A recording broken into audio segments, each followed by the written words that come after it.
Listen to this. Yeah. Hello, uh, and welcome to the webinar on the impact of climate change in India. I am Ahuja and I am with the Planet Program in WRI-India. All research contribute together with our partners are pleased to launch this webinar. We will be speaking about the pilot undertaken on the draft guidance for non-state and subnational action of the Initiative for Climate Action Transparency, which is under the Partnership on Transparency in the Paris Agreement.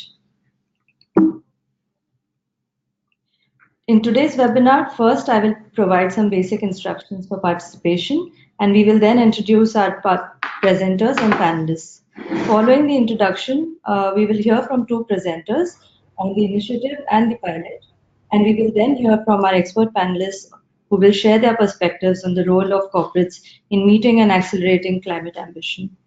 The presentations and panel discussion will be followed by a question and answer session where we will address all your questions. All attendees will be able to submit questions throughout the webinar. Please address your questions to the speaker whom you would like to answer the question, and we will then assign them accordingly. Um, During this webinar, all attendees will remain in listen-only mode. We will Participants may raise comments or questions throughout the webinar by typing them into the questions pane. There's also a chat function in the panel on the right of the screen where you can send a message to the organizers. If you're having trouble or with audio or video, please send a message to me. Today's webinar is being recorded and will be made available online and will be shared with registered participants. I will now introduce our panelists. We will first hear from Mr. Vivek Adya, who is the Director of Business with the Climate Program in WRI India. He will speak about the initiative and also give us an overview of what the guidance is about. We will then hear from Atiq Sheikh, who's Associate Councillor Energy Efficiency and Climate Change with Confederation of Indian Industry, which is CII. He will take us through the details of the pilot and share with us some initial findings. After the presentations, we will have a panel discussion where we'll have Damandeep Singh, who is Director India at CDP. We'll also have Mr. Jarnail Singh, who is India Director for the Climate Group. And finally, we also have Mr. Ashwani Ahuja, who is Chief Sustainability Officer and Executive Director with Dalmia Cement India. Before I move on to the presentation from Vivek, we have a quick poll for you all to keep this webinar engaging and interesting. So on your screen now, you would be able to view the poll question.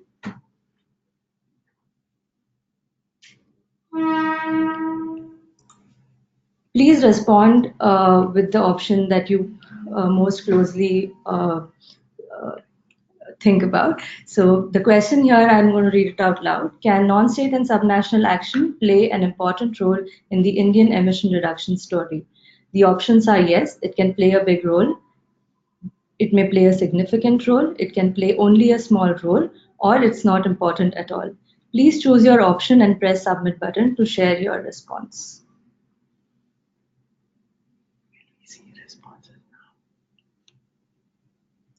I will wait for a couple of minutes, a couple of moments to allow everybody to share their responses. And here you can see the respondents, and it's good to hear that everybody thinks that they can play a great role. And we'll hear more about this through our presentation as well as our panel discussion.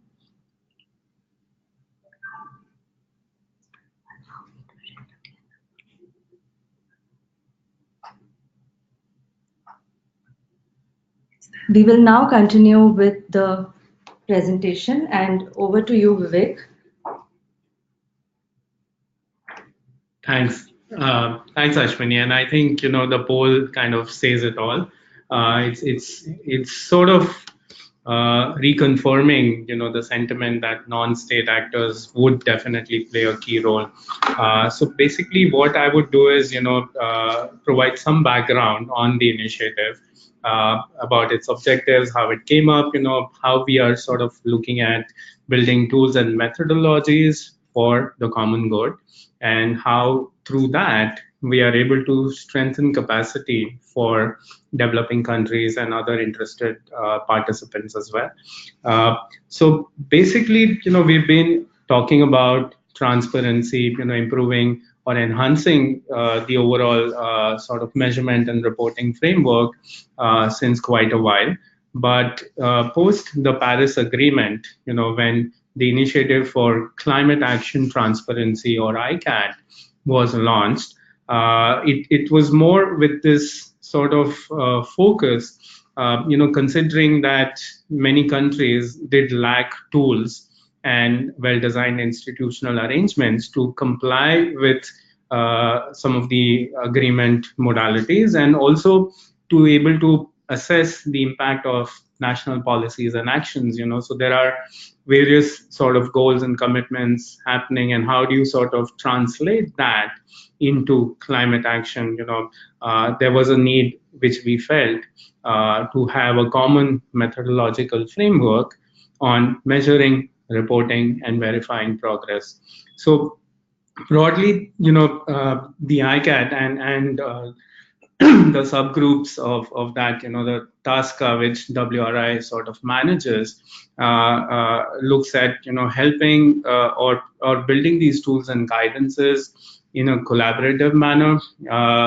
What we've been doing across these initiatives is building a series of guidances across different sectors. So energy sector, agriculture, forestry, non-state, sustainable development, and others. And what has been done is it's going through intense stakeholder consultations, expert discussions. More than 350 experts, country climate coordinators, and other leads have been brought on board to provide inputs on the guidance that takes into consideration the national and regional circumstances.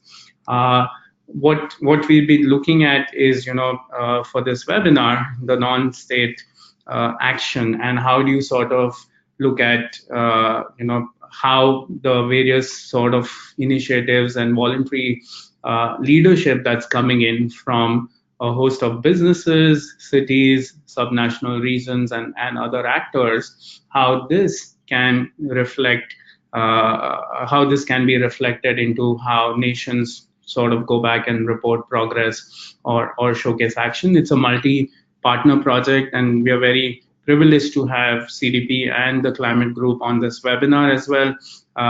New Climate Institute has been the anchor, along with WRI and with CDP and TCG, to sort of come up with this non-state actor guidance for the participants.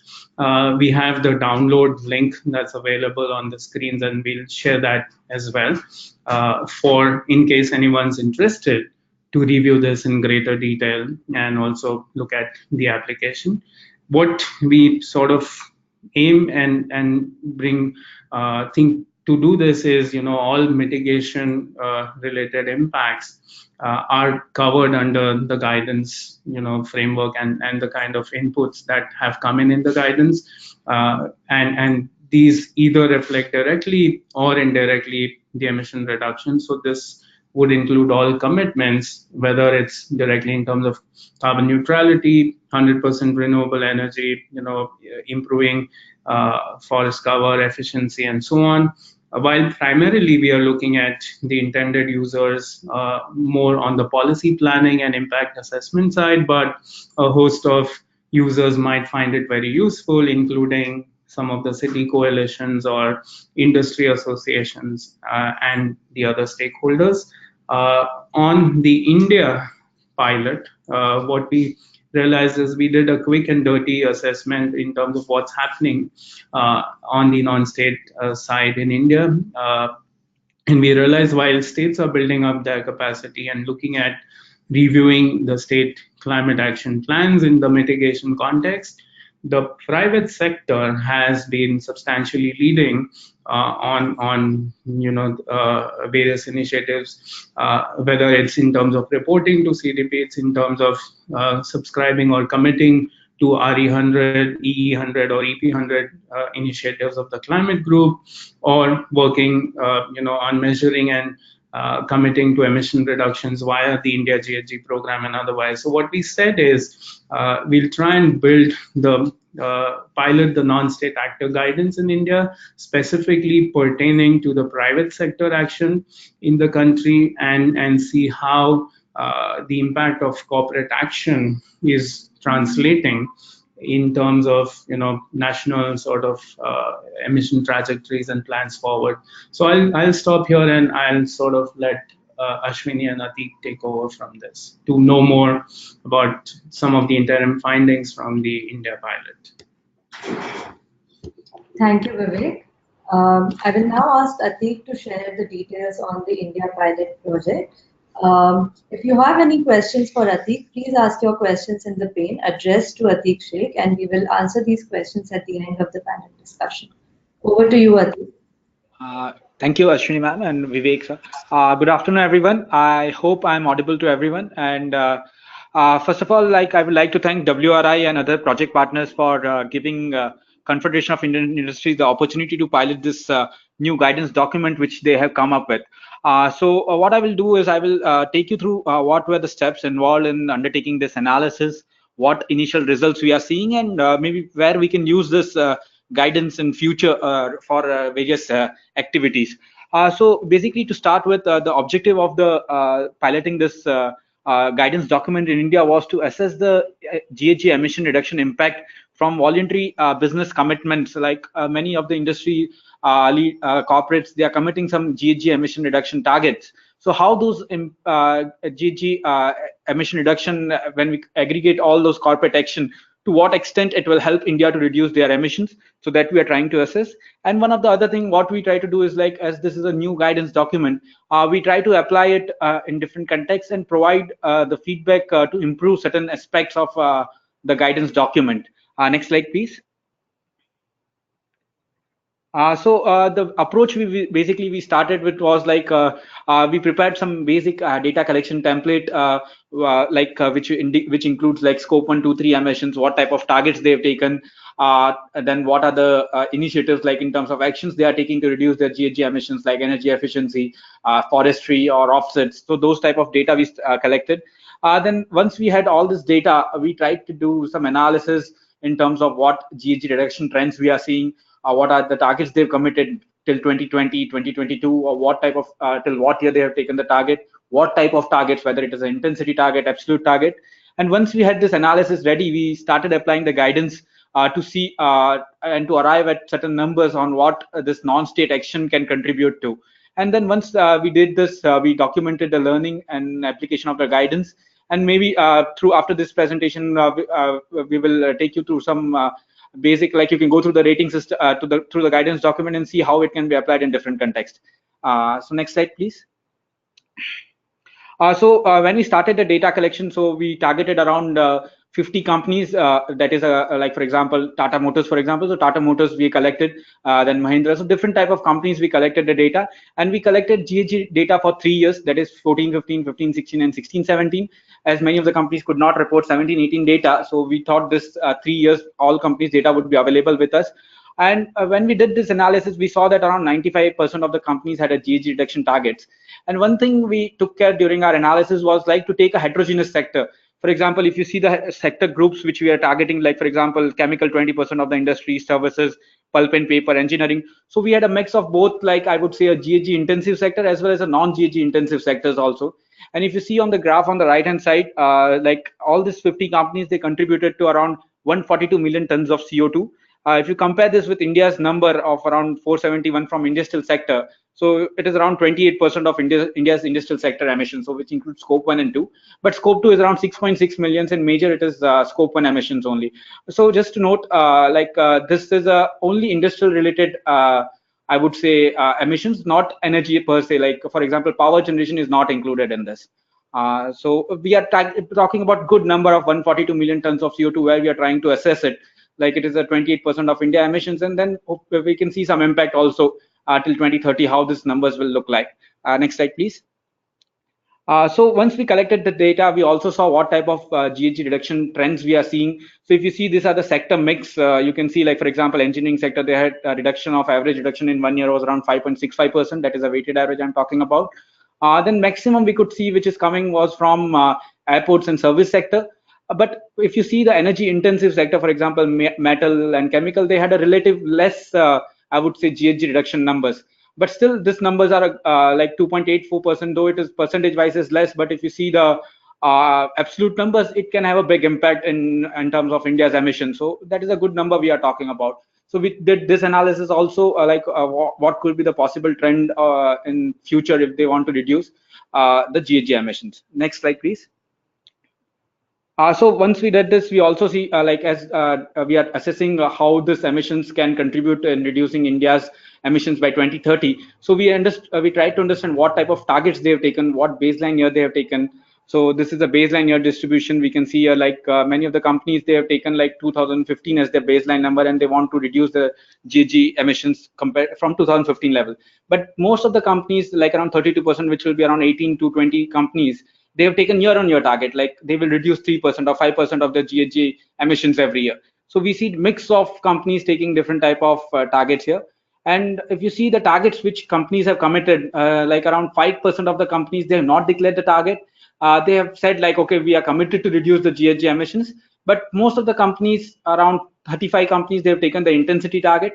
And there are few companies also who have gone to the next step and said, okay, we will become a carbon neutral or carbon positive by 2020 or 2022. So this type of companies also we are seeing who are like very ambitious, and there are companies who have not declared the target and have kept it open-ended also.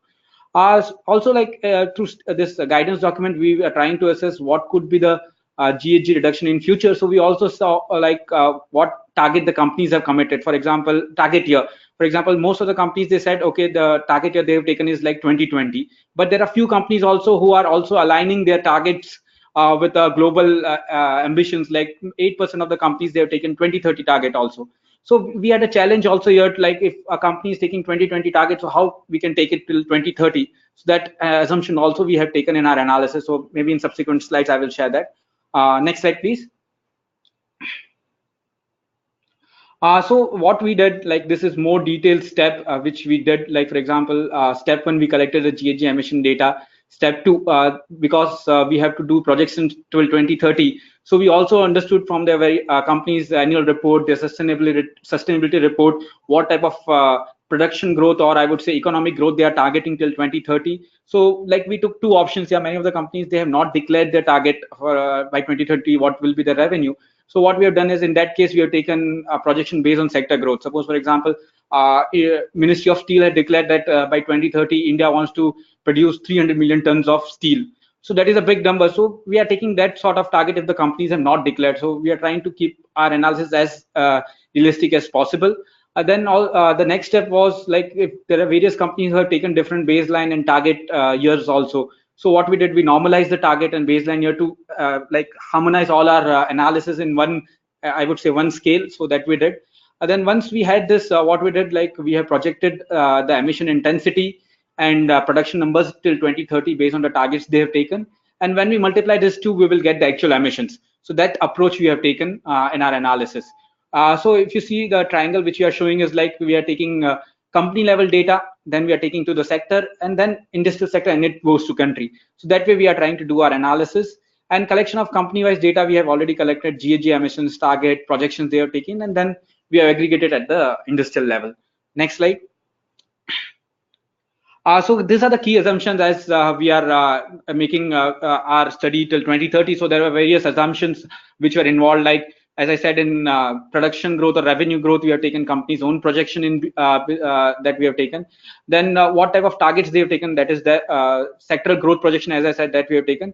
And if those things are not available, we have seen what type of growth the company has in last 3 years, and we are taking till 2030. That sort of assumptions we are taking then.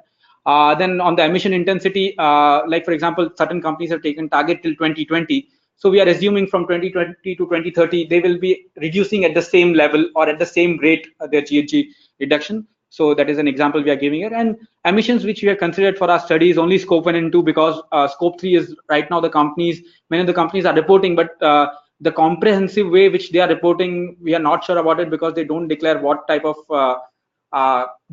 scope 3 categories they are including, and maybe in future they will include more scope 3. So we were not sure about it, but maybe once we understand the rating system, the guidance document better, maybe we can include it in future. But for this pilot, we only considered scope 1 and 2. And what we did, like we have created not only 4 scenarios, but many multiple scenarios. But these 4 scenarios will be taking through the sharing in the presentation. One thing we did was like first to come at the business as usual scenario. Why, like in absence of any target, how the companies will be reducing their GHG emissions. Suppose a company has not declared any target, how they will be reducing it. So we thought like, okay, there will be government policies which will be will be impacting the study. For example, we have seen like air conditioners, for example, simple example we can take, like kilowatt per TR of air conditioners in 2000 were around 1.2, 1.3, but we are seeing it is around 0.5, 0.6 today. So that is a way, like I would say, a business as usual. There is a trend in reduction of GHG emissions, or I would say energy efficiency improvement. So we had to arrive at some number and assume like, okay, in business as usual, this will be the reduction. So one like thing we did was like we have seen the intensity reduction of India from 1990 to 2014, which is around 2.85%. So we have assumed that even if there is no target present, the companies will be reducing their emissions at 2.85%. Maybe it is due to the grid mix change or the technology upgradation, which is not happening because of any company's interventions, but because of the market condition, it is improving at their own.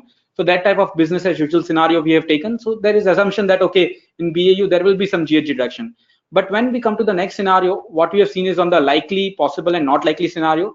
And likely, what we have done is the company has declared, okay, they want to reduce the GHG emission by 15% by 2020. So we are taking an assumption that, okay, the company is able to achieve 100% target. Then we have taken, okay, maybe company may not be able to achieve because of some financial or whatever may be the reason. So that is a possible scenario. And under not likely scenario, okay, the company will be able to achieve only 25% of the target what they have declared. So based on this 3 analysis, what we have done, we have also identified which companies will fall under which category. For example, a company has already committed a target, but from past trend we have seen, okay, they were not able to reduce. So we have taken in our analysis in the possible scenario. So I will show it on the next slide, what we are trying to do. Next slide, please. So these were the key steps. Like we have estimated the production revenue for every year and projected till 2030. Then specific GHG emission, no, it is not SEC, but it is a specific GHG emissions. Maybe it is per ton of revenue or per ton of production. So that also we have projected till 2030, incorporating the targets they have taken. And then we multiply this two, we will arrive at the GHG emissions. So this is the 3 scenarios how we have arrived at, and once like we aggregate all companies' data, we will arrive at the single number when we add all the companies' data. Next slide, please. So if you see what we have done is like this like the steps which we discussed in the previous slide, we have applied for each company level, and then we have added all the companies' impact, and we can see, okay, this is including cement sector here. So if you see the numbers which we are seeing is around by 2020, the BAU number of these 50 companies, maybe they will reach a 310 million tons of CO2 if there is no targets been declared by them. But if we see a company like in a state action scenario, if we assume that they are able to achieve the target, incorporating like likely and not likely scenario depending on the company level, we can see they will be able to achieve around 290 million tons of CO2. So we can say like there is a reduction of, I would say, impact of 6% over BAU when we compare the targets which the companies have taken. So that is a very big number which you are talking about, 20 million tons of CO2. It is like one sector for an India level. So that is a very big number, 20 million tons of CO2. And by 2030, if we see, because the growth projections are also very ambitious for various companies and various sectors, so that will be contributing around 12% of reduction as compared to business as usual. We may see around 567 million tons of CO2 in BAU scenario. But if we incorporate all the companies, the target which they have declared, we can see, or we can end up around 496 million tons of CO2 for this 50 companies only. So what we did, this is a company level analysis. As a next step, what we did, this was aggregation. And then we did integrations also as for this 50 companies with India's emission. So by 2020, so for example, India's emissions under different scenario, this directly we have taken the modeling studies by different organizations, like for example, EPS, OCN modelings are there, which have estimated by 2020 or 2030 what will be the India's emissions. So if you compare all these 4 scenarios and incorporate this company's impact, what we can see is like this 50 companies can contribute to around 0.5 to 0.6% reduction of absolute number by 2020 at a national level. So we are just talking about this 50 companies. If you take other corporates, like we had a limited time, so we could only do for 50 companies. But if we take more companies, then we are seeing at a larger number, I believe, based on the impact which or the targets which companies have declared. So that is a good number we are talking about. So in 2030, next slide, please. And by 2030, if you compare the absolute number, we are seeing it around 1.2 to 1.5%. So like I would say we can expect, like, because of non-state actions, like 1.2 to 1.5% is a big impact considering at the India level, because it is, we are only talking about industry level, industry contributing to 1.2 to 1.5%.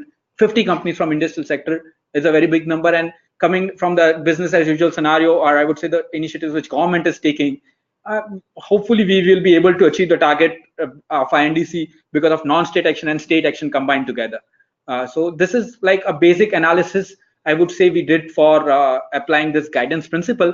But next step, what we did, we took some, like, if the companies were able to increase their ambitions, like for example, many companies have declared their carbon neutrality target. So this we had not taken the offsets because we are not sure whether the offsets will be done within the national boundary, or maybe it can be international boundary. Because if you see many companies, they are implementing projects in different LDC countries, like stove, clean stove, or different programs they are implementing. So if we take the offsets also for companies, then we are seeing a good number of impact, I would say, like which we see 496 or 497, we are seeing around 475 million tons of CO2, because companies like I would say airports or service sector companies, and there is one major big group in India who have taken a target of becoming carbon neutral. So we believe this type of targets, if companies adopt, then the impact which we will see will be much more on the, as compared to business as usual scenario. Next slide, please.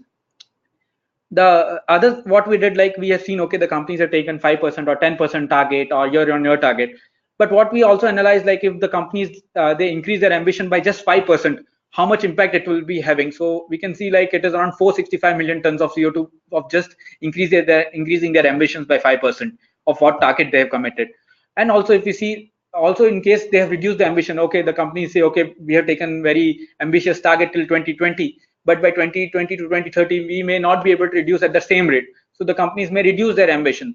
So that way we see, like, still we can see around the impact of around 72 to 73 million tons of CO2 as compared to business as usual scenario.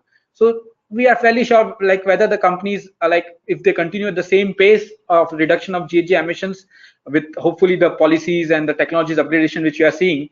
But also if we are not able to do that, or the companies are not able to do that, but still we will be able to have a good contribution from a non-state actors in achieving our INDC target. So that is a key message which we are trying to give through this study. So this was like for the industry level also, but in this 50 companies, we also had a cement sector, where we did a specific analysis. Because if we see a cement sector voluntary, next slide please. Yeah. Okay, correct. So what we have seen, like if you are aware about the cement sector in India, maybe Ashwini sir will be sharing his more insights of cement sector. But what we can like proudly say that Indian cement sector is one of the most efficient in the world. But we have achieved certain efficiency level, but we are not stopping here. We have committed, like Indian cement sector have committed by 2050, they will reduce the GHG emission intensity of per ton of cement by 50% by 2050, which is like from current 750, they will be able to go to 325 or 350 tons of CO2, kg CO2 per ton of cement. So that is a big ambition. And if we see a cement sector is also a major contributor to our GHG emission, so we thought, okay, we can do a separate analysis for cement sector. So just this around, I would say 130 million tons of cement production in 2017-18, the companies, around 5 to 6 companies we have taken. So we see their emissions was around 70 to 80 million tons of CO2 in 14-15.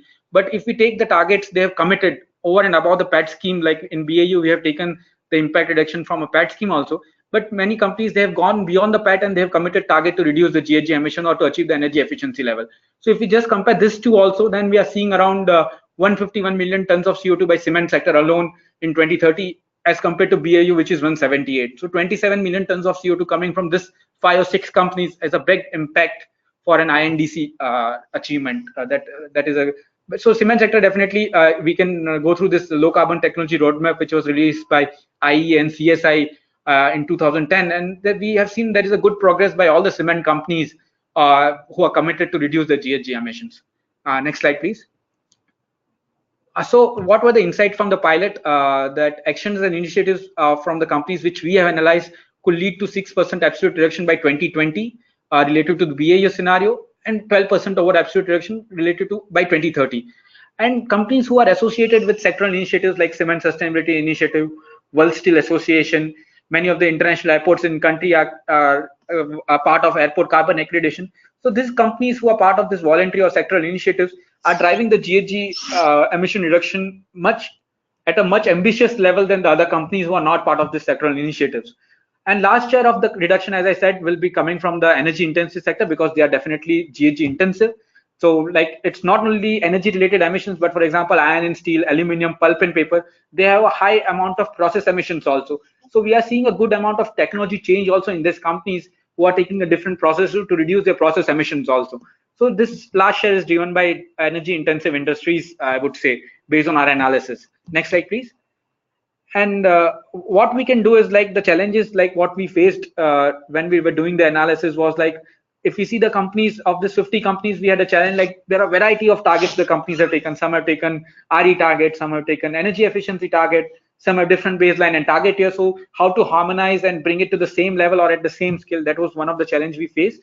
Then assumption on continued action beyond 2020, that is a key thing. Like as we are projecting till 2030, we have assumed that okay, the companies will be able to reduce at the same rate. So that I would say is not a challenge, but I would say that was one of the key assumptions which we had to make and to get to our results.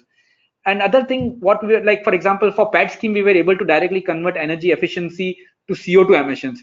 But what about in, I would say, uh, uh, policies like accelerated depreciation for renewable energy or energy efficiency products, ESCO route, ESCO promotion, how those are impacting our GHG emissions in industrial level, that we were not able to accurately take it into our analysis. We have assumed 2.84%, but I'm not sure whether it is near to that other measures, how we can account it. That is one of the challenges which we are seeing. Then uncertainty of BA scenario, as I mentioned, and the discrete scope and two analysis. Suppose for scope to analysis, there will be some great change over the period of time because we are committed 40% from non-fossil fuel energy. Today we are at 0.82. By 2020, what will be the CO2 level per unit of electricity? We are not sure. So that we were not able to do. We have just combined scope 1 and 2 and we have arrived with that number. So that was one of the challenge which we faced. There are many other challenges, but these were the key challenges which we faced during our study. Next slide, please. So this is like, I would say, my last slide. So what I think, like based on the application of this guidance document in our pilot, we can see like what we can do is like maybe we can apply this guidance to voluntary initiatives and see, like for example, RE100, energy productivity 100, science-based target, or green rating system by CII, how these initiatives are contributing GHG reduction and how it can help achieve India INDC target at a much, I would say, faster rate. I don't know, but still we can analyze and okay, we can see the impact of these initiatives on how much contribution they have in achieving India's INDC. Then assessing sectoral achievements, as I said, we can apply this guidance document to cement sustainability initiatives of the companies who are part of CSI, how they are driving their GHG reduction to achieve INDC target. This could be a good insights if we apply this document for assessing the non-state action. But also we can do is like what type of actions the state are taking. For example, we see many of the states have taken state action plan like Odisha or when many states have declared. So how this subnational action plans also will contribute to reduce GHG level at state level and how it can achieve that we can see. Then C40 at city level, what they are doing, and whatever policies or measures which we are taking, it can be a good monitoring tool also to assess. Right now, if we see many of the policies which you are talking about do not have GHG reduction numbers. Okay, so how we can apply this document and arrive at that number and monitor our progress towards that target, that can be one of the application of the guidance document, because it clearly states out the principles in terms of like how to assess the overlaps, how to I would say, like in case of government action and non-state action, how to differentiate between those. So once you go through the document, you will understand there are various aspects of the questions which you might be having. The guidance document is able to give that clarity. When you go through the document, you will be able to know it, and many others possible applications also are there. So this is from my side on the pilot. This analysis we have just completed. Maybe once we finalize the analysis, we will draft it in form of a paper or a report, and we will be happy to share with you all. I now request Ashwini ma'am to take over from here. Thank you. Thank you so much, Atik, and for sharing those details. And to everyone in the audience, please feel free to share your questions on the presentation through the question panel, and we will quickly move on to the panel discussion and take the questions after that. So moving on to the panel discussion, as I had mentioned earlier, we have Mr. Damandeep Singh, Mr. Jarnail Singh, and Mr. Ashwani Ahuja, and we would be discussing different aspects of how non-state action can really contribute, or whether it can contribute to national or global climate action. But I would first go around the table and have our panelists share their first or initial thoughts on how non-state action can play a role in Indian scenario. Over to you, Damandeep, first. Thanks, Ashwini. Can you hear me? Yes, I can hear you. There's a slight Okay. Good afternoon, everyone. My name is Daman. I work with CDP in India, and I'm sorry I've got a very bad throat, so I will keep my comments brief. But I did not want to miss this opportunity to speak with you all and be here. And thank you to WRI for giving us the opportunity as ICAT project partners, and for CII for their detailed presentation. Just a couple of points that I needed to make to add to that. One, one was, besides this sample of 50 that CII has, there's another sample of about 58, which intersects a lot of this that we have at CDP, and we would be sharing that. We've shared that data with WRI to pass it on to the analyzers to integrate that. But besides those 58, there are nearly over 250 other companies that operate in India. These are multinational companies that have plants in India, are emitting here, are doing things.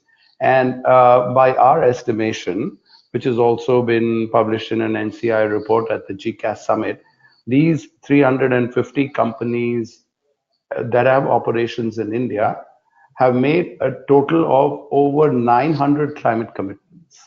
Now, these are huge. If you add to what Atik was saying from CII, if we aggregate those, then we would probably come to a far greater figure and to see those actions. That's one point. The other is, of course, science-based targets was mentioned in passing at the end.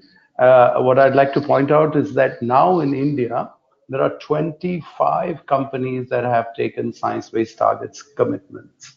And they are in the process of setting their targets.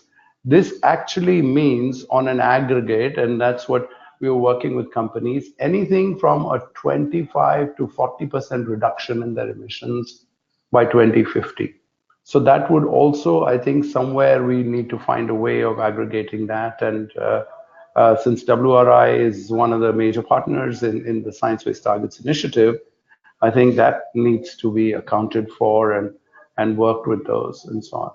Besides that, most of the commitments are from the electrical and machine sector that we find, software and services after that, and automobile component, which has been quite forthcoming and so on. So all in all, we see a slow but steady growth in number of companies that are pursuing low carbon investment opportunities and managing their carbon risks. Now, being located in the fastest growing economy in the world, this shows a leadership potential that can serve as a case for other businesses and economies and so on. So those are my initial comments. Thank you so much, Daman, for that opening sort of opinion. I'll now move on to Mr. Jarnail Singh. Jarnail, would you be able to also share with us your initial thoughts on the potential of non-state or corporate action in India? Thank you. Sure. Thanks, Ashwini. Thank you, WRI. Thanks, Vivek, for inviting me as a panelist. And thank you, Atik, for such a detailed presentation. I was thrilled by the amount of effort that's gone into that analysis. And good to see some good references of RE100, EP100, and SPTs over there. Just before I get into my initial comments about the climate group, so we are an international organization working with a vision to limit global warming to no more than 1.5 degrees, with greater prosperity for everyone on this planet.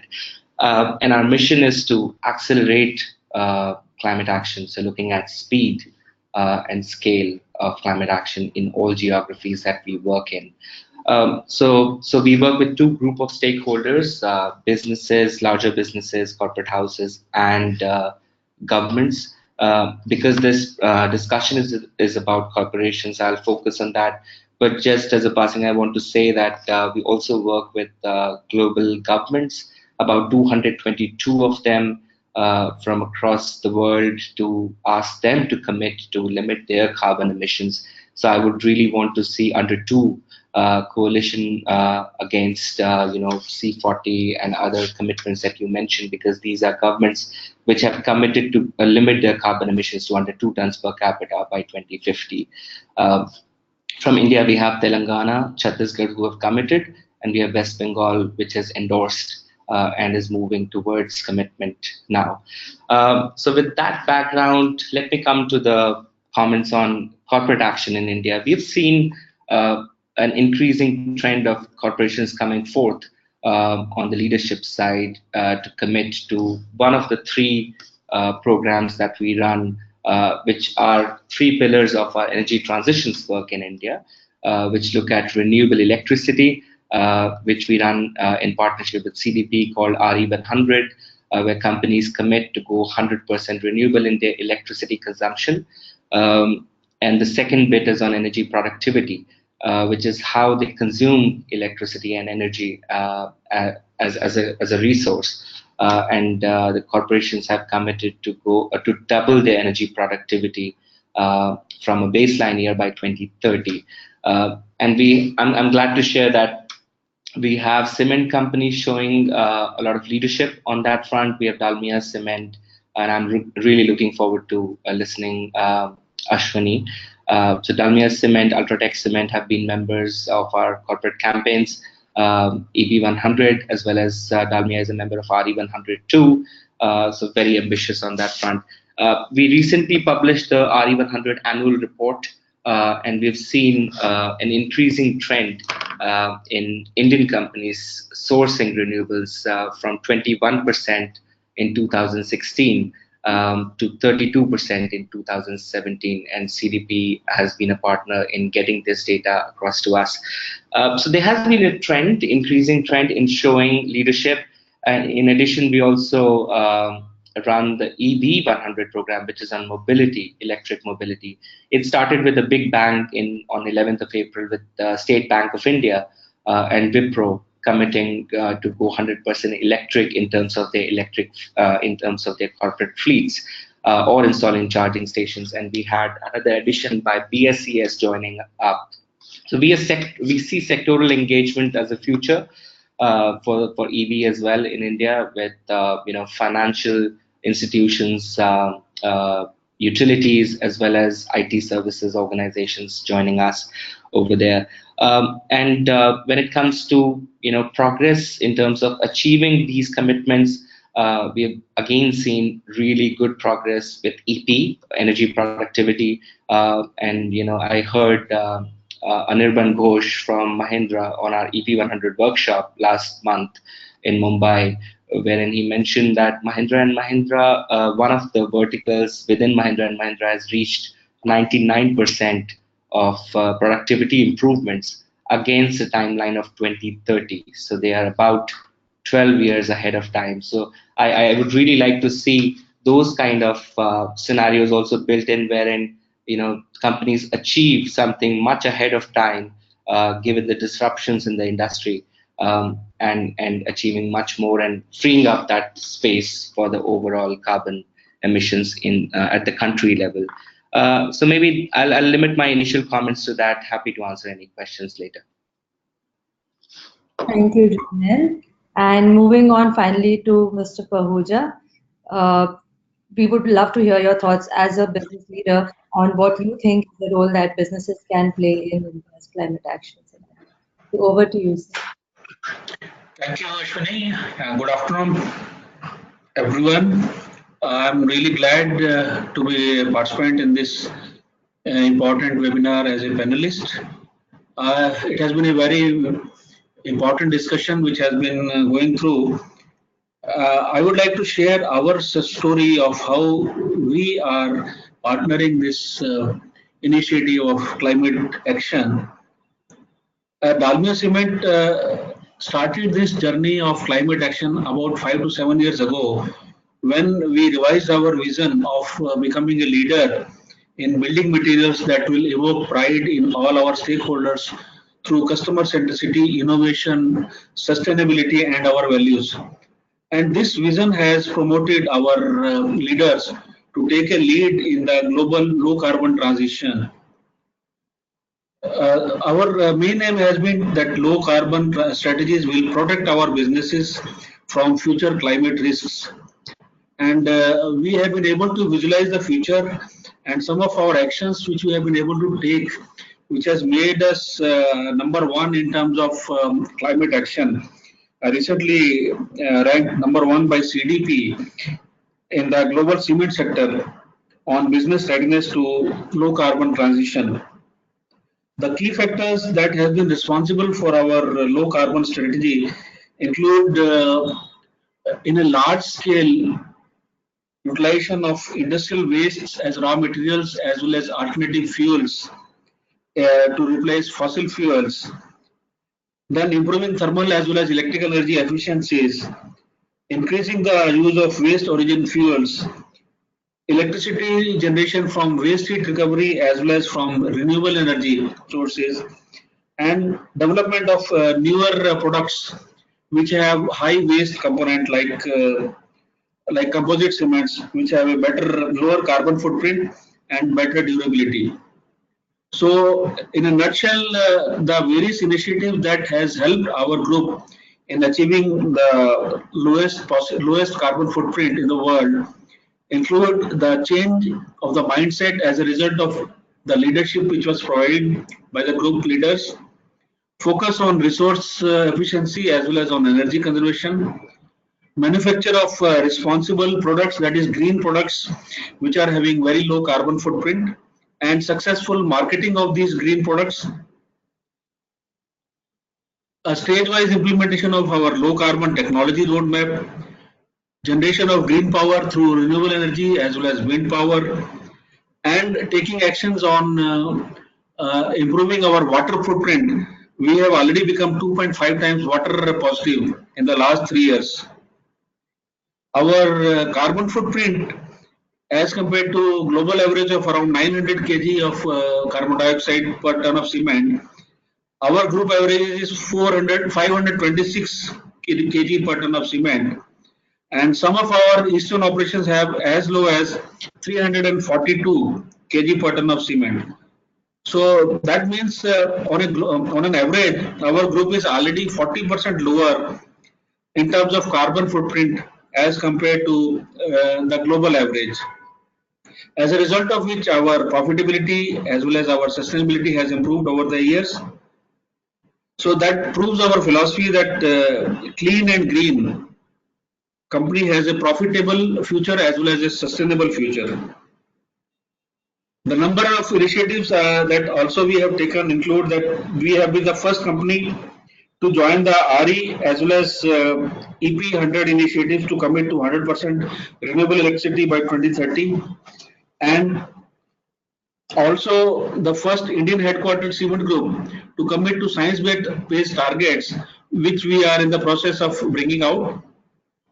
We are also the first Indian headquartered cement group to join the CPLC coalition, and we have been reporting our 6 capital structures. That is, we are also the first Indian headquartered cement group to develop the integrated reporting with all the 6 capital structures. And lastly, I would like to mention that encouraged by our sustainability actions and climate actions, our group now has taken a decision to that we are now aiming to be carbon negative by the year 2040. The driving force for that decision has been that since we are already 40% carbon neutral compared to the global average of cement industry, So we can achieve this goal of becoming carbon neutral and also carbon negative much faster than rest of the industry. So that's why our group has envisaged that we are aiming to become carbon negative by 2040. Thank you, Ashwani. I think that's my initial comments. Thank you so much, sir. So, in the interest of time, I'll quickly move on to a few specific questions I have for you all. And maybe if we have time, we can take some questions from the audience. But in any case, we will be sharing all the questions from the audience and the responses to them to all the registered participants. So, going back to Damandeep, so my question is, what do you think? I mean, what do you think is the role of good measurement and good reporting in aggregating impacts? And how do you think this can be used by different stakeholders? So there are, I mean, the stakeholders you interact with and the businesses, the investors, policymakers, how do you think reporting, good reporting and measurement and aggregating such impacts is going to be useful going forward?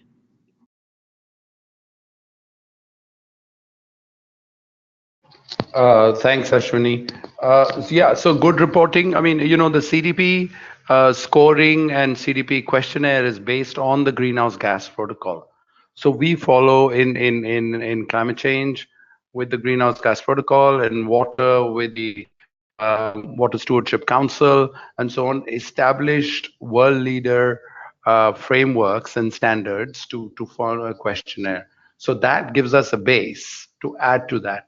What CDP brings extra to that is that we have introduced several years ago the emission reduction component and risks and opportunities component.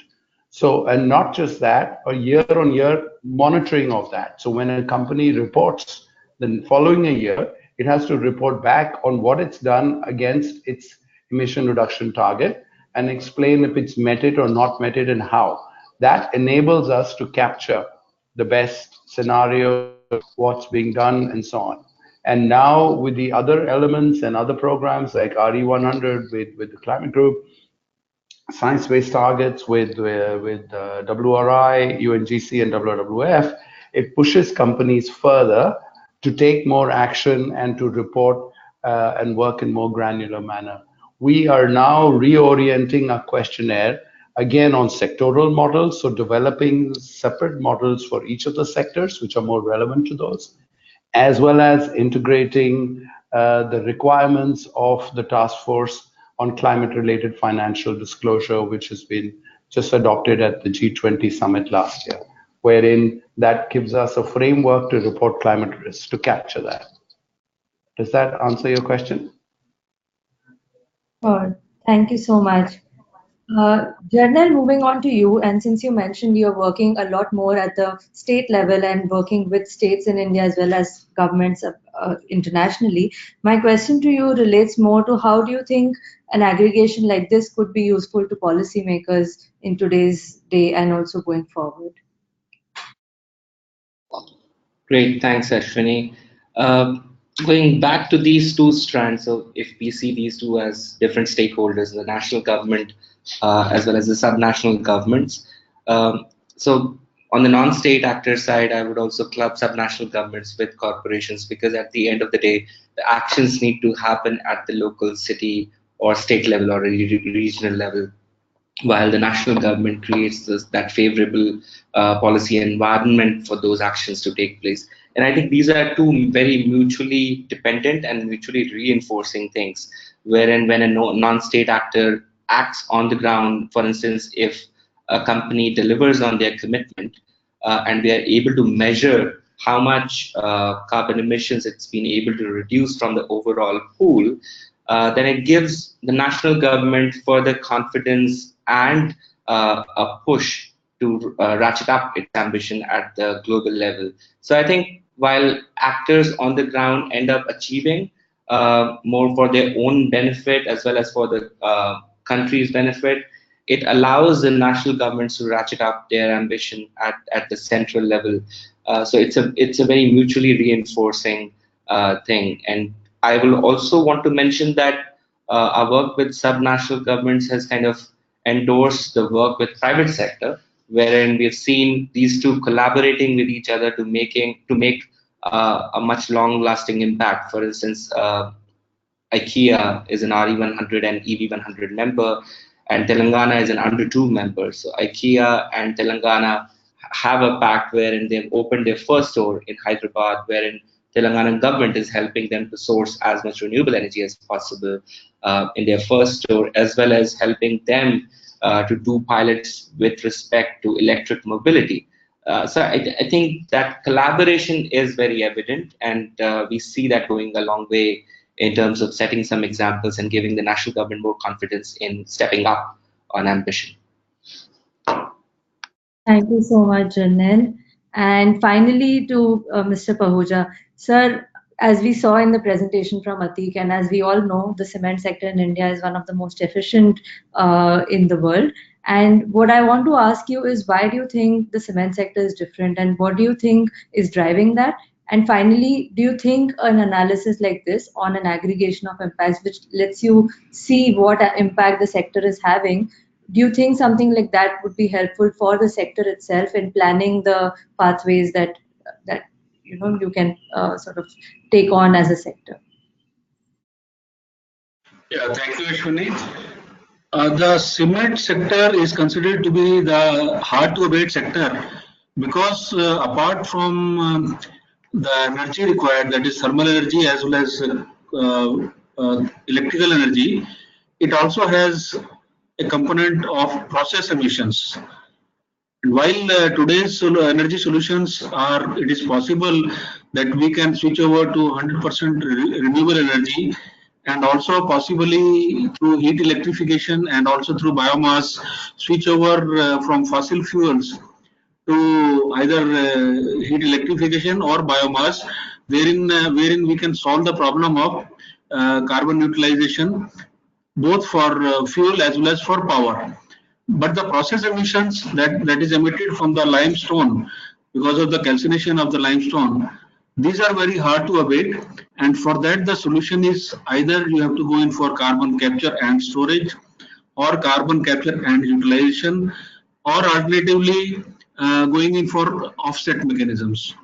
So while offset is very simple to conceive, but what we believe is that in a long-term perspective, we will have to find a solution for carbon capture and utilization, for which already there are some pilot studies which have been able to convert on a lab scale or on a pilot scale carbon dioxide emitted from exhausts to some useful products.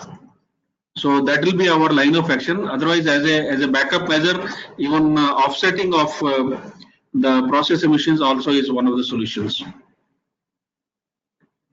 I hope this answers your questions. Sure, sure. And in the interest of time, as I mentioned earlier, we have noted all your questions that you've submitted so far. And if you do have any last minute questions, please add those questions in the poster pane. We will share all the responses with you all. And just as a final note, we will again take another poll. And this time we will see if this webinar has sort of helped give some more perspective on this topic. So you can now see the poll question on your screen. This type of guidance their efforts to the larger picture, thus enabling better decision. The options are yes, it's a good benchmark. No, it does not help to present news. Please ensure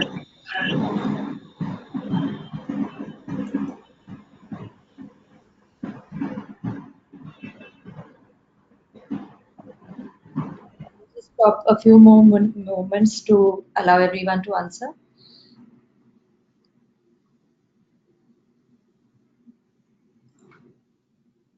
Okay. As you can see here, we have a majority who believe that this is a good benchmark, and we hope to share more evidence from this guidance that might help you do that going forward. So I think that is all in terms of what we had in our presentation. But as I mentioned, we are happy to take more questions on the chat, and we will be getting back to all of you all with the same. We would like to thank our partners who have made this webinar possible and who are also partners in this project going overall. So we would like to thank Atik for sharing all the details on the pilot, and Damandeep, Janelle, and Mr. Ahuja for sharing their expert views on the topic. And as a last note, if you have any questions and would like to reach out to the panelists and speakers, the email addresses are on the note. And if you need any more sort of information on the webinar or on the topic, I am happy to answer any questions, and you'll find my details on the slide as well. Thank you, everybody, and it was great to interact with you all, and we will follow up with the responses to the questions. Thanks, Ashwini. Thank you all. Bye.